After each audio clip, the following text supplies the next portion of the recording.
Hello दोस्तों, तो कैसे हैं आप सब।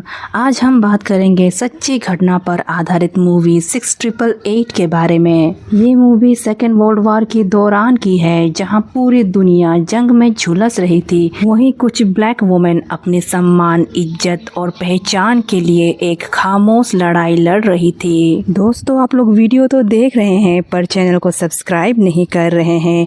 अपनी नाजुक सी उंगलियों को थोड़ा सा तकलीफ दे और मेरे चैनल को सब्सक्राइब करके मुझे सपोर्ट करें। बेल आइकन पर क्लिक करने के बाद ऑल के ऑप्शन पर क्लिक करना बिल्कुल ना भूले, ताकि मेरे हर आने वाली वीडियो की नोटिफिकेशन आपको मिलती रहे। मूवी की शुरुआत में हमें एक जंग का मैदान दिखाया जाता है और समय होता है 1943 का, जहां सेकेंड वर्ल्ड वॉर चरम सीमा पर है और हर जगह तबाही का मंजर है। वहीं एक British fighter plane crash land करता है और उस पायलट के मौके पर ही मौत हो जाती है। एक दूसरा सिपाही इसे प्लेन से बाहर निकालता है और इन्हें इनकी जेब से एक लेटर मिलती है जो खून से लथपथ है।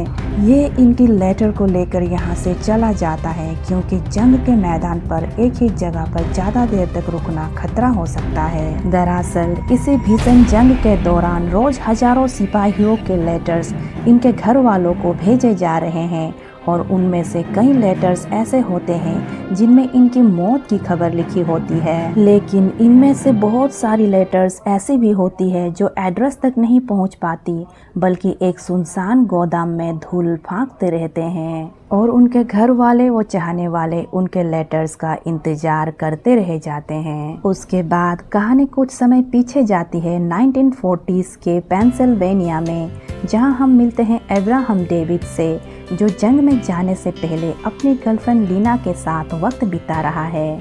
डेविड लीना को घर छोड़ते वक्त कहता है कि मुझे जब भी मौका मिलेगा मैं तुम्हें लेटर्स लिखूंगा, तुम मेरा इंतजार करना। लेकिन लीना की माँ चाहती है कि लीना घर के कामों में हाथ बटाए और डेविड से ज्यादा ना मिले, क्योंकि डेविड एक अमीर घर से है और वो एक वाइट है, जबकि लीना मिडिल क्लास से है और एक ब्लैक है।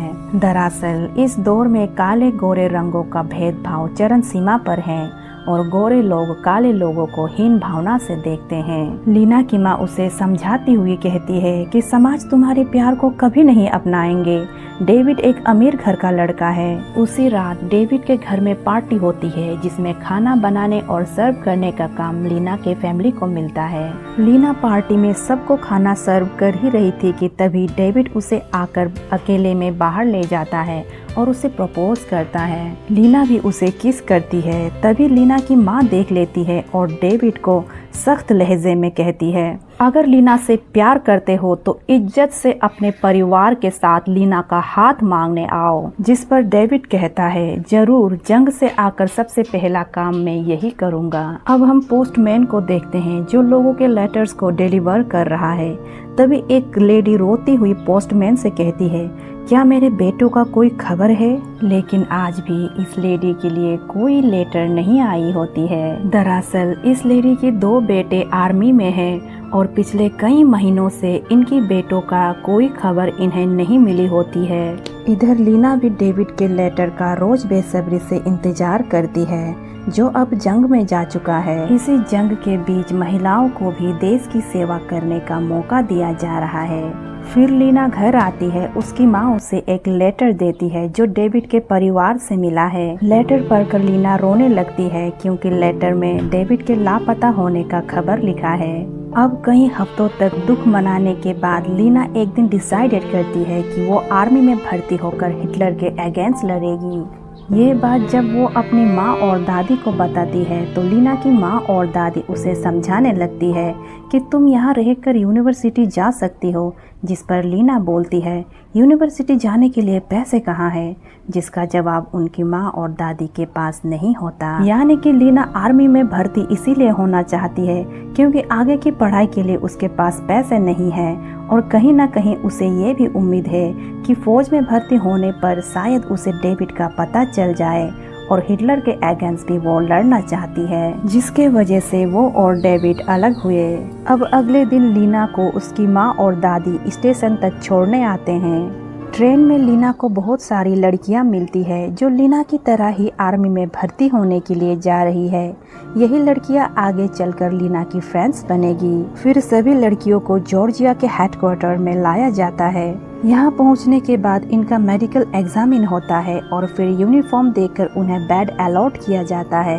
अब कैप्टन चैरिटी एडम उनको यहाँ के रूल्स समझाते हैं और साथ ही ये भी कहती है कि हम सब लोग निग्रोस हैं, इसीलिए उन सब सुविधाओं की कभी उम्मीद मत करना जो व्हाइट लोगों को दी जा रही है और तुम्हारे कंधों पर सबसे बेहतर होने का बोझ है। फिर अगले दिन से सभी लड़कियों की कड़ी ट्रेनिंग स्टार्ट होती है। तभी हम व्यूअर्स यूएस प्रेसिडेंट हाउस को देखते हैं, जहां एक लेडी 2 दिन से प्रेसिडेंट से मिलने के लिए गेट पर इंतजार कर रही है। ये वही लेडी है जिनका 2 बेटा आर्मी में है। अब प्रेसिडेंट रोजवेल्ट उस लेडी से मिलती है, जहां वो लेडी बोलती है कि 3 साल पहले मेरे 2 बेटे जंग में लड़ने गए थे, लेकिन आज तक उनका कोई खबर नहीं। जिस पर रोजवेल्ट उन्हें अपने बेटों के लिए लेटर्स लिखने का सजेशन देती है, लेकिन वो लेडी बताती है कि मैं हर रोज लेटर लिखती हूँ, लेकिन उनका आज तक कोई जवाब नहीं आया। ये सुनकर प्रेसिडेंट रोजवेल्ट हैरान होती है। वो लेडी कहती है कि ऐसी हालत तो पूरे देश भर में है, ना तो कोई जवाब मिल रही है और ना ही लेटर पहुंच रही है। उधर दूसरी तरफ वक्त गुजरने के साथ साथ ब्लैक वुमेन फोर्स की ट्रेनिंग टफ होते जाती है और लीना को ये ट्रेनिंग काफी मुश्किल लगता है। और जब भी उसे ट्रेनिंग में मुश्किलात का सामना करना पड़ता है, वो अपनी बॉयफ्रेंड डेविड को हेलुसिनेट करने लगती है, जिसमें डेविड लीना को मोटिवेट करता है और फिर लीना ट्रेनिंग को कंटिन्यू करने लगती है। उसके बाद ब्लैक वुमेन फोर्स की कैप्टन मिसेस चैरिटी एडम अपने सीनियर को बताती है कि उनके यूनिट की लड़कियां जंग लड़ने के लिए बिल्कुल तैयार है। अच्छी ट्रेनिंग के बावजूद भी उन्हें कोई भी जिम्मेदारियां नहीं दी जा रही है, जिस पर ये सीनियर ऑफिसर एडम के सामने एक न्यूज़पेपर रख देता है, जिस पर लिखा होता है Negro womens are not fit to serve. इसी बीच सिपाही को लेटर ना मिलने की समस्याओं के संबंध में रोजवेल्ट एक मीटिंग रखती है, जिसमें प्रेसिडेंट के साथ 2 उच्च अधिकारी और आर्मी के जनरल्स भी शामिल हैं, जिस पर जनरल्स बताते हैं कि लेटर्स पहुंचाने का सिस्टम डिस्टर्ब हो चुका है, क्योंकि सारे व्हीकल्स को फ्रंट लाइन पर सामान पहुंचाने के लिए इस्तेमाल किया जा रहा है, इसीलिए लेटर समय पर नहीं पहुंच रहे हैं और अब लाखों लेटर्स इकट्ठे हो चुके हैं। वो ये कहते हैं कि फ्रंट लाइन में सैनिकों तक सामान पहुंचाना हमारा मेन जिम्मेदारी है। तब रोजवेल्ट कहती है कि घर से आने वाली लेटर सैनिकों तक पहुंचाना उतना ही जरूरी है जितना कि उसका सामान। उसी से सैनिकों का मनोबल बढ़ता है। तभी एक उच्च अधिकारी प्रेसिडेंट को बताती है कि पूरे देश में यही हाल है। सभी सैनिकों के माँ बाप परेशान है कि उनके बच्चों के लेटर्स आखिर उन्हें क्यों नहीं मिल रहे। इस पर एक आर्मी जनरल कहते हैं कि देश भर के सैनिकों के लेटर्स को सही एड्रेस तक पहुंचाना और उसे डिस्पैच करना ये बहुत कठिन काम है। जिस पर मैक्लेयर एक उच्च अधिकारी जनरल को बताती है कि वुमेन आर्मी कोर के निग्रो यूनिट ये काम कर सकती है और वो सभी लेटर्स को डिलीवर करके दिखाएगी। इधर आर्मी हेडक्वार्टर में सभी सैनिक मिलकर मूवी देख रहे होते हैं। तभी वहां पर एक गोरे ऑफिसर आकर ब्लैक यूनिट के लड़कियों को पीछे बैठने के लिए कहते हैं, जिस पर बहस हो जाती है और कैप्टन एडम इनकी कंप्लेन करने जाती है, जहां से उन्हें पता चलता है कि अब उन्हें मेजर बनाया गया है और उन्हें और उनकी बटालियन 6888 को यूरोप भेजा जा रहा है। मेजर एडम को प्लेन से भेजा जाएगा और उनकी बटालियन को जहाज से समुद्र के रास्ते यूरोप भेजा जाएगा। लेकिन तभी मेजर एडम को पता चलता है कि उन्हें यूरोप में पोस्टल बटालियन के रूप में काम करना होगा। यूरोप पहुंचने पर मेजर एडम की मुलाकात जनरल से होती है, जो उनका मजाक उड़ाते हुए कहते हैं कि तुम्हारा बटालियन अभी भी जहाज में है। अगर जर्मन सैनिकों ने जहाज पर हमला किया तो वो सब पानी में डूब जाएंगे। मेजर एडम चुपचाप ये सुनती है, लेकिन उनकी चेहरे पर चिंता की लकीरें साफ दिखती है। फिर जनरल कहते हैं तुम्हारे बटालियन को आने के बाद तुरंत मार्च करना होगा। उधर समुद्र में भीषण तूफान के चलते जहाज पर सवार महिला सैनिकों की हालत बेहद खराब हो जाती है। इन सभी सैनिकों को बिना किसी सैन्य सुरक्षा दस्ता के एक नागरिक जहाज में भेजा दिया गया है। तेज लहरें और झटकों के कारण कई महिलाएं लगातार उल्टी कर रही है, जिससे माहौल और भी कठिन हो जाता है।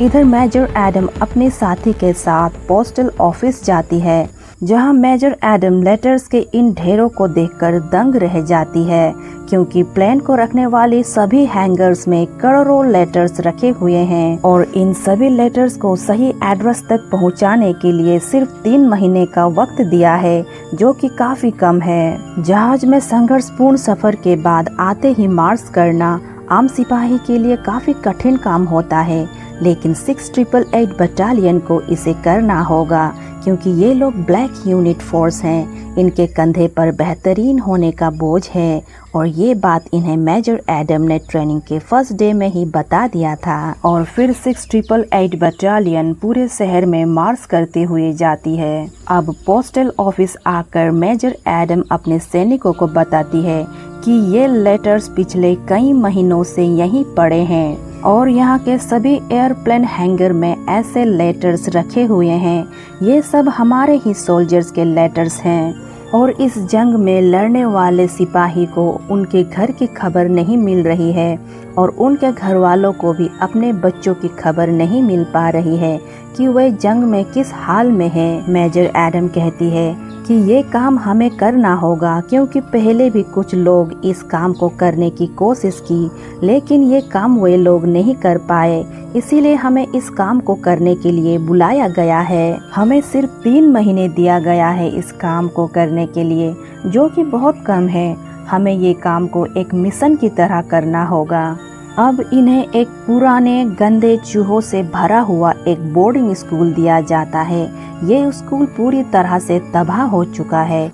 अब यही स्कूल इन लोगों का बेस कैंप है, यानी कि इसी स्कूल में रहकर इन्हें अपना काम करना होगा। उसके बाद मेजर एडम कहती है, हमें झोपड़ियों में रहने की आदत है, जहाँ कोई सुविधा नहीं होती और सभी महिलाएं सफाई का काम करने लगती है और स्कूल को ठीक करती है। अगले दिन सैनिक इन लेटर्स को इस बेस कैंप में लाना शुरू करते हैं और इन लेटर्स को सॉर्ट करने का काम भी शुरू हो जाता है। लीना भी यही होती है। वो आज भी डेविड को बहुत मिस करती है। एक दिन वो बहुत इमोशनल हो जाती है और अपने दोस्तों को डेविड के बारे में रोती हुई बताती है कि डेविड अब जिंदा नहीं है। लीना कहती है कि वो एक सिपाही था, उसने मुझसे कहा था कि मैं उसका इंतजार करूं। उसने मुझसे वादा किया था कि वो मुझे लेटर लिखेगा, पर मुझे उसका एक भी लेटर्स आज तक नहीं मिला। उसने लेटर जरूर लिखे होंगे, हो सकता है कि उसका लेटर यहीं किसी बैग में हो। मुझे तो ये भी पता नहीं था कि हमें ये काम मिलने वाला है। ये सुनकर लीना के दोस्त उसे शांत करते हुए बोलती है कि अगर तुम्हारे नाम का कोई भी लेटर्स होगा तो हम उसे ढूंढ कर रहेंगे। अब धीरे धीरे करके 2 महीने बीत जाते हैं और मेजर एडम और उनके टीम ने 57,000 से ज्यादा लेटर डिलीवर कर दिया है। तभी आर्मी जनरल्स का एक लेटर उन्हें मिलता है, जिसमें बताया गया है कि आपके द्वारा भेजे हुए लेटर्स डिलीवर करने योग्य नहीं है, इसीलिए उन्हें वापस भेज रहे हैं। साथ में ये भी ऑर्डर दिया जाता है कि इस वीकेंड में उनका ब्लैक बटालियन गोरे सिपाहियों का एंटरटेन करे। फिर वीकेंड में सैनिक आपस में पार्टी कर रहे होते हैं, जहां पर लीना को एक ह्यूज नाम का सैनिक प्रपोज करता है। लेकिन तभी लीना को डेविड की प्रपोज करने का दिन याद आती है, जिससे वो रोते हुए पार्टी से बाहर आती है। फिर वो सैनिक ह्यूज भी उसके पीछे पीछे आता है और बातों ही बात में ह्यूज लीना को बताता है कि मैं फ्रंट लाइन में जाकर आया हूँ, जहाँ पर मुझे सामान डिलीवर करने के लिए भेजा गया था। वहाँ बहुत बुरा हाल है, लेकिन वापस आकर यहाँ तुम्हें देखा तो मुझे बहुत अच्छा लगा। फिर लीना भी डेविड के बारे में बताती है और दोनों दोस्त बन जाते हैं। तभी पार्टी में मेजर एडम के पास एक ऑफिसर आता है और वो कहता है कि मुझे आपकी मदद के लिए भेजा गया है। अगली सुबह काम शुरू होता है। तभी यहाँ पर एक ऑफिसर आकर कहता है कि उसे उसी का लेटर वापस मिला है। ये ऑफिसर बहुत रूड होता है और सभी महिलाओं को डांटते हैं। इसके बाद ये मेजर एडम से कहता है, अगर आपको अपना काम नहीं आता तो काम बंद कर दीजिए। उसके बाद वो जनरल हॉल से कंप्लेन करने के लिए चला जाता है। तभी मेजर एडम अपने सैनिकों से पूछती है कि हमें क्या दिक्कत आ रही है, जिस पर लड़कियां बताती है कि कई सारे लेटर्स फटे हुए हैं, कई लेटर्स पर ठीक से नाम भी नहीं दिख रहा और कई लेटर्स ऐसे भी हैं जो चूहों ने काट दिया है। अब सभी महिलाएं मिलकर इस प्रॉब्लम का हल निकालती है। उसके बाद इन सभी महिलाओं को चर्च में दिखाया जाता है। दरअसल प्रेसिडेंट रोजवेल्ट की डेथ हो चुका है, इसीलिए ये लोग यहाँ पर शोक मनाने आई हैं। तभी मेजर एडम को पता चलता है कि जनरल हॉल्ट की तरफ से भेजा हुआ ऑफिसर उनके जासूसी करके उनकी गलत रिपोर्टिंग कर रहा था। फिर मेजर एडम उसे यहाँ से निकाल देती है। अगले दिन लीना नोटिस करती है कि सैनिक अपने घर पर लेटर भेजते वक्त लेटर पर उस जगह के नक्शे का निशान बनाती है ताकि उनके परिवार वालों को पता चल सके कि वो दुनिया के किस कोने में लड़ रहे हैं। इस जानकारी को लीना मेजर एडम को बताती है और इससे उनकी बहुत बड़ी समस्या सुलझ जाती है। उसके बाद मेजर एडम पूछती है किन किन ने लेटर्स पर हाथ से बनाया हुआ चिन्ह को देखा है, तो सभी महिलाएं हाथ ऊपर करती हैं और इस खोज से इनकी बहुत बड़ी प्रॉब्लम खत्म हो जाती है। इसके बाद मेजर एडम के 2 ड्राइवर लेटर्स डिलीवरी के लिए ट्रक लेकर जाती है। तभी एक जगह का रास्ता बंद होता है, जिससे वो लोग दूसरा रास्ता अपनाते हैं, जहां उन लोगों का ट्रक एक बॉम्ब वाले गड्ढे पर फंस जाते हैं। ड्राइवर पीछे से तुरंत महिलाओं को नीचे उतार देती है। तभी बॉम्ब ब्लास्ट हो जाता है, जिसमें ड्राइवर और को ड्राइवर की मौत हो जाती है। उधर पोस्टल ऑफिस में लीना की एक सहेली को डेविड का लेटर मिल जाता है, जिससे वो लीना को दे देती है। यहाँ हम व्यूअर्स को पता चलता है कि ये वही लेटर है जो मूवी के स्टार्टिंग सीन में खून से लथपथ देखा था, यानी कि उस फाइटर प्लेन के पायलट कोई और नहीं डेविड था। इधर मेजर एडम उस ट्रक हादसे की खबर अपने सैनिक को बताती है, जिससे सारे बटालियन इमोशनल हो जाती है और कहती है कि हमारे सोल्जर्स का अंतिम संस्कार भी हमें खुद करना होगा। फिर ये लोग सभी सिपाहियों से अंतिम संस्कार के लिए डोनेशन इकट्ठा करते हैं। फिर वे कब्रिस्तान पर दोनों सिपाहियों को दफनाते हैं।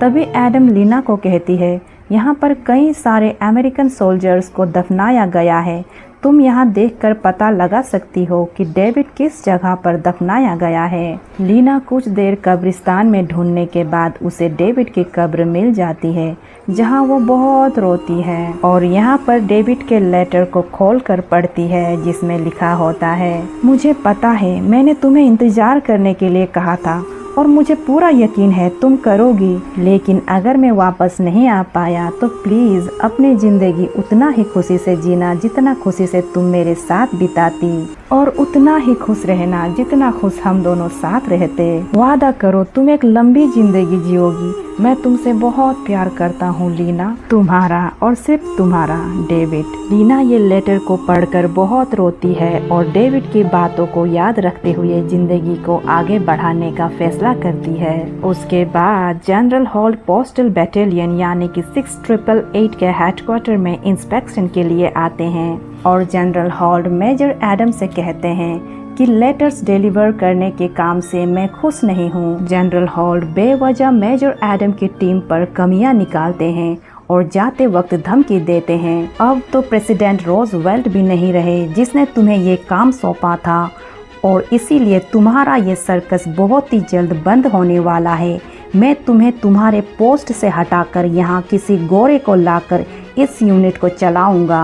जिस पर मेजर एडम कहती है आपको ऐसा करने के लिए मेरे लाश से गुजरना होगा। मेरी बटालियन इतनी ठंड में बिना हीटर के दिन रात काम करती है। आपने हमें काम करने के लिए इस गंदे कबाड़ खाना को दिया था, जहाँ पर ना कोई बेड थे और ना ही हमें कोई मदद मिली, और मेरे बटालियन को हर रोज हैरेस किया जाता है, उनको गंदी नज़र से देखा जाता है, क्योंकि तुमने हमारे ऊपर निगरानी रखने के लिए उस जासूस को भेजा था। कुछ ही दिन पहले हमारे 2 सोल्जर्स बॉम्ब ब्लास्ट में मारे गए जो कि हाईली ट्रेंड ऑफिसर थे, और आपने उनका सही तरीके से अंतिम संस्कार तक नहीं कराया।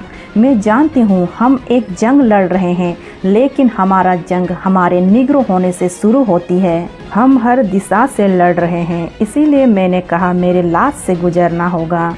इतनी बेइज्जत होने के बाद जनरल वॉल्ट वहां से चुपचाप निकल जाता है और फिर सभी महिलाएं मेजर एडम के लिए तालियां बजाते हैं। उसके बाद जनरल हॉल्ट अपने सीनियर से बात करके इस यूनिट को बंद करने की सिफारिश करते हैं। साथ में ये भी बताते हैं कि मेजर एडम को अपनी गलतियों के लिए कोर्ट मार्शल होना चाहिए। तभी बाहर से शोर आता है। जनरल हॉल्ट के ऑफिसर खिड़की से देखते हैं कि बाहर सैनिकों को अपना लेटर्स मिलना शुरू हो गए हैं और इससे सैनिक बहुत खुश हैं। धीरे धीरे हर यूनिट के पास अपना लेटर्स पहुंचने लगते हैं और उनके घर वालों को भी उनके लेटर्स मिलने लगे हैं।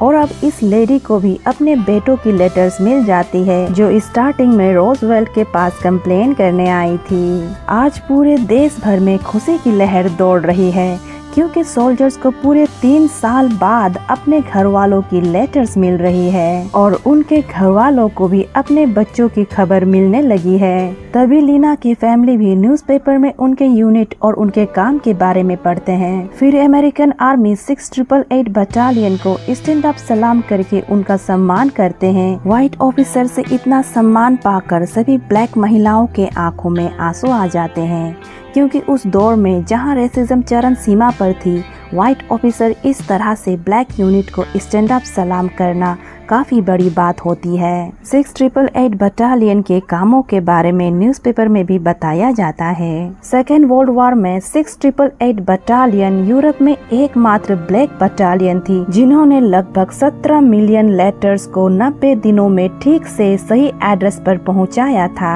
और अमेरिकन के राष्ट्रपति ने इस काम की सराहना की और उन्हें यही काम करने के लिए फ्रांस भेजा गया जहां उन्होंने लाखों लेटर्स को सही से अपनी एड्रेस पर पहुंचाई। लेकिन तब उनके काम को कदर नहीं की। फिर सालों बाद ब्लैक वुमेन बटालियन को मेडल देकर सम्मान किया गया। मूवी के एंड में 6888 बटालियन के कुछ रियल लोगों की फोटोज दिखाई जाती है और इसी के साथ सच्ची घटना पर आधारित ये मूवी यहीं खत्म हो जाती है। 6888 जिनका नाम भले ही किताबों में ना लिखा गया हो लेकिन उन्होंने इतिहास को जी कर दिखाया।